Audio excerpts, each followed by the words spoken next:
the Coast Guard's slow pace of response to that inquiry. We sent our initial request letter to the Coast Guard in September for documents. Only about 3% of those documents have been received, and they are only responsive email records. I understand that the total document production volume includes 11,700 pages, largely consisting of investigative records. There are fewer than 300 pages of emails. I know they have other work to do, but this delay is unacceptable, and I say with sadness that it seems to reflect a resistance to coming clean about Operation Fouled Anchor. And we've had discussions with the Coast Guard. We've pressed them on this issue repeatedly, and I would like your commitment to this inquiry to make sure that the Coast Guard is responsive, and I'd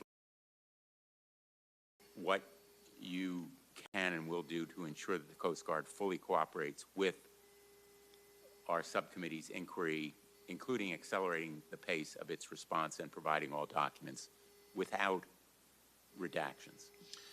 Senator, let me allow me to provide you my commitment to work with you and the subcommittee in fully supporting the Commandant's commitment, similar commitment to work with you and the subcommittee. It is intolerable for anyone in the United States Coast Guard or in any agency or office of our department to feel unsafe. We must hold perpetrators accountable. We owe it to you and to this committee to be transparent in the work we do to achieve the life of that value. The Commandant, with whom I have met a number of times in relation to this investigation, is fully committed to achieving that value, to ensuring the Coast Guard is better tomorrow than it was yesterday, to cooperating fully with you and your committee, and you have my full commitment. Thank you. One of the apparent or stated reasons for the slow pace of responsiveness is the lack of the technology necessary to screen the documents. In effect, I'm going to exaggerate a little bit, but they're using 1950s technology. Maybe it's 1980s technology. But that's no excuse. If you were to send the Coast Guard on a mission, you would not take as an excuse, well, our boats can't get there because they haven't been modernized. The Coast Guard ought to be responsive to our inquiry, and it will send the most regrettable message if we have to, in effect, subpoena these records from the Coast Guard. So it's more than just good intentions. And I know that you have those intentions, and I trust and hope the Commandant does as well, to make sure that the survivors and victims are vindicated in this inquiry, that the Operation Fouled Anchor work product and other transcripts of interviews and whatever documents are relevant are provided without unnecessary redactions. And I hope that you will fulfill that commitment. I most certainly will, Senator, and I know that I have approved the waiver of, I believe it is the deliberative privilege, so that certain redactions could be eliminated, and the subcommittee that you help lead receives the information that it needs. Thank you. We are going to press that inquiry with full vigor and priority, and I appreciate your cooperation and partnership in pursuing it. I want to ask about a topic unlikely to be raised by my colleagues, which is Plum Island. You are to be forgiven if it doesn't immediately strike a chord with you. It's one of the last gems of undeveloped land in the middle of Long Island Sound, more than 100 acres. It currently houses the United States Department of Homeland Security's Plum Island Animal Disease Center, but it's also home to pristine beaches, wildlife, shoreline, habitats for hundreds of plants and animals. It is truly a treasure, not just for New York and Connecticut, which share Long Island Sound, but for the nation as a whole. Unfortunately, the operation of the new facility, which is supposed to replace it, a facility that's going to be in Kansas, relocating that animal disease center, has been delayed, and it's caused a setback in the transfer of Plum Island. So the funding has been left in some uncertainty. The multi-year Plum Island closure and support program was estimated to cost $150 million, but that funding is now uncertain. The FY25 DHS budget request notes that as a result of the delay, DHS will need additional funding to cover the cost of the Plum Island Disease Center program. I'm very concerned about the delay. I hope that you can commit to working with me and my colleagues from Connecticut and New York to finding a long-term conservation outcome for Plum Island that will avoid commercial development and a degradation of this pristine and treasured natural resource. I do, Senator. Thank you. Thank you. Thank you. Senator Cinnamon, recognized for your questions. Thank you, Mr. Chairman, and thank you, Secretary Mayorkas, for being here today. Before I begin, I want to take a moment to correct the record on a few statements that have been made related to the bipartisan border security proposal I introduced earlier this year along with my colleagues, Senator Langford and Senator Murphy. First, there was misinformation related to the 5,000 daily entries. It was actually 4,000 encounters that triggered a closure of the border. And once we hit that number, including individuals who enter through our ports of entry, the border would be closed until encounters dropped to 80% of that threshold level. So this number was actually based on capacity. This was worked out closely with Secretary Mayorkas and his team, allowing us to meet our international obligations while making sure that we maintained detention capacity so that dangerous individuals would not be released into the country. Secondly, we ensured that 1,400 individuals were able to apply for asylum through an orderly process at ports of entry. These individuals would not be able to curtail or delay regular trade or travel. And for those who were granted access through our ports, they would no longer have been paroled into the United States for 2 years without a work permit. Instead, they would have been placed into a rigorous and rapid process with an initial screening within 90 days, determination of an entire claim of asylum within 6 months, and these individuals would not have received a work authorization until such time the legitimacy of their asylum claim had been determined. That, of course, are the facts of the legislation, which is contrary to some of the misinformation we heard here today. So, Mr. Chairman, fiscal year 2023 again set a new record for nationwide encounters.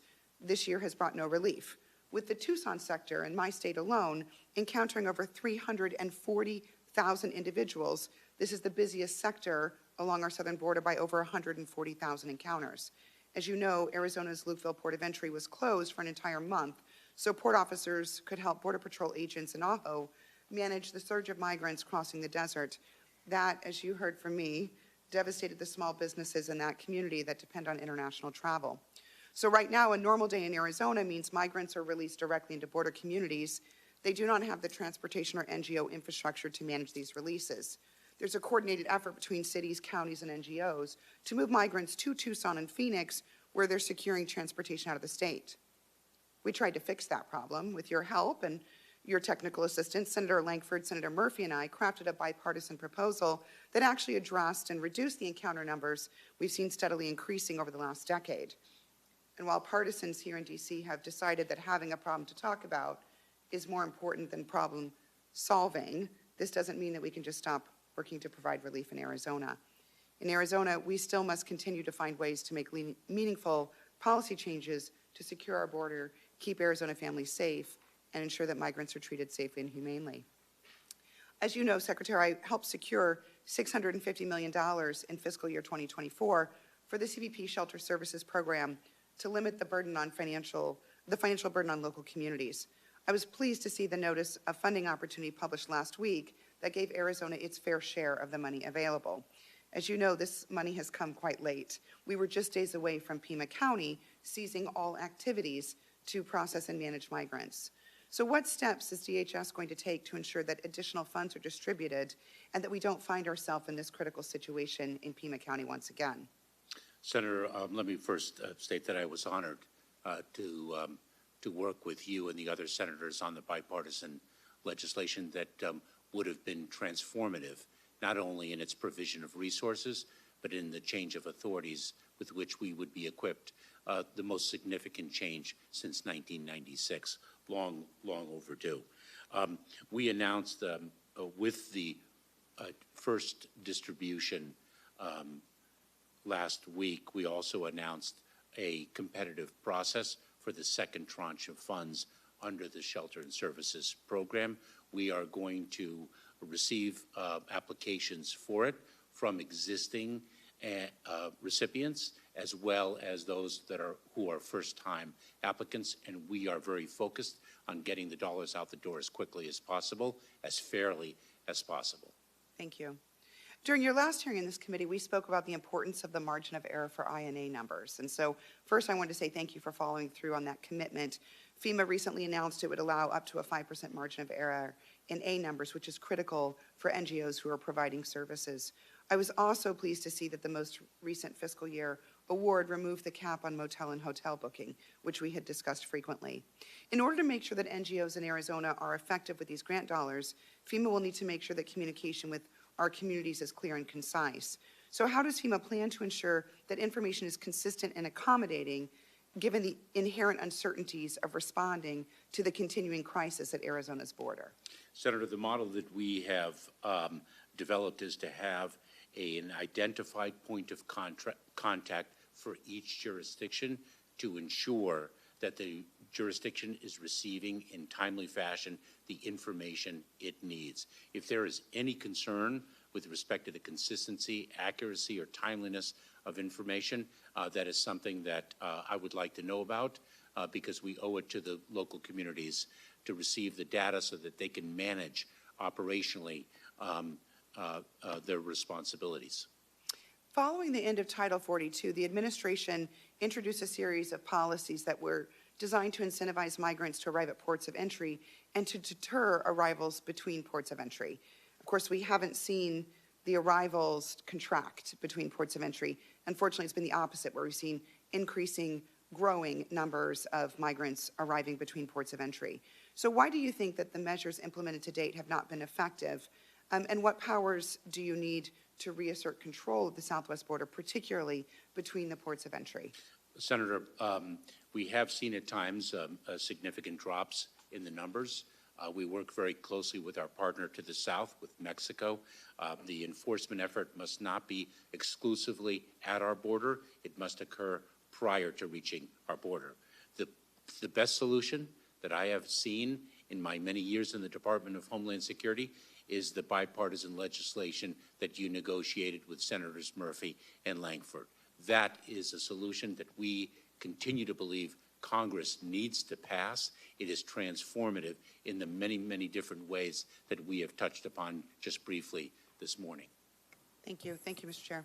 Thank you. And Senator Sinema, thank you for the tremendous work that you did on the bipartisan package. You are a true problem solver about rolling up your sleeves. And as I said at the beginning of the hearing, unfortunately, folks who are more willing to throw rocks were unwilling to actually find concrete solutions. So seeing no other member here wishing to be recognized for questions, Secretary Mayorkas, thank you for appearing before this committee, and also want to take the opportunity to thank the dedicated men and women at the Department of Homeland Security for the work they do every day. The record for this hearing will remain open for 15 days until May 3rd at 5 o'clock for the submission of statements and questions for the record. This hearing is adjourned.